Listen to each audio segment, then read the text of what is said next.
In an unexpected and unprecedented twist in French politics, Prime Minister Sebastien Lecornu has resigned, just hours after unveiling his new cabinet.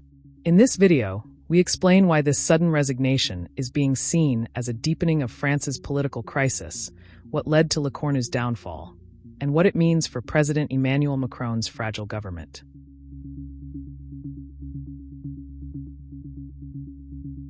French media outlet BFM TV first reported on Monday morning that Prime Minister Sebastien Lecornu had submitted his resignation to President Emmanuel Macron. This came just hours after his cabinet lineup had been revealed, following weeks of consultations with political parties and pressure from the streets in the form of massive protests against proposed public spending cuts.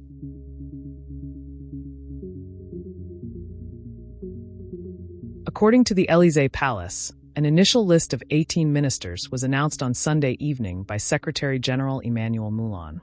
In a surprise reshuffle, former Economy Minister Bruno Le Maire was appointed Minister of the Armed Forces and Veterans Affairs, effectively replacing Lecornu in that role. Several of President Macron's allies managed to retain their posts. Jean-Noël Barrot continued as Minister for Europe and Foreign Affairs, while Elisabeth Borne remained as Education Minister. Roland Lescure, once Industry Minister, stepped into the powerful role of Finance Minister, succeeding Eric Lombard.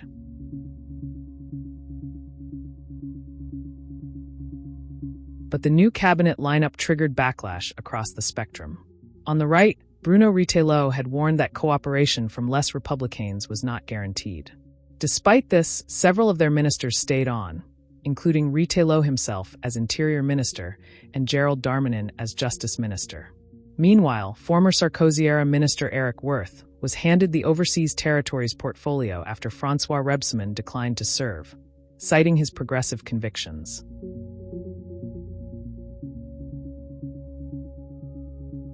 Before stepping down, Lecornu admitted he was, in his own words, the weakest prime minister of the Fifth Republic. He pledged not to use Article 49.3 of the French Constitution, which allows governments to push budget bills without parliamentary approval.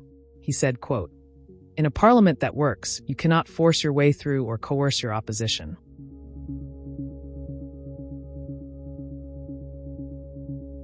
Markets reacted instantly.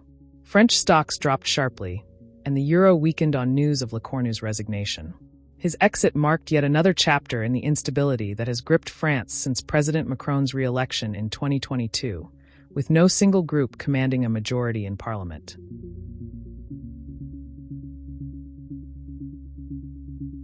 Macron had already deepened the crisis last year by calling snap parliamentary elections, which only further fragmented parliament. Lecornu, who was only appointed last month, became Macron's fifth prime minister in just 2 years, underscoring the scale of instability at the heart of French governance. France has struggled to hold on to its prime ministers because every attempt at reform, from spending cuts to labor market changes, collides with fierce public resistance, spiraling debt, and a fragmented parliament that refuses to build stable coalitions, leaving Emmanuel Macron weaker with each resignation. Sebastien Lecornu's resignation not only throws France's leadership into disarray, but also raises pressing questions about the survival of President Emmanuel Macron's administration. With France already facing protests, economic uncertainty, and a divided parliament, the road ahead looks even more uncertain. For more updates on this developing story and in-depth coverage from around the world, don't forget to subscribe to our channel, The Indian Express.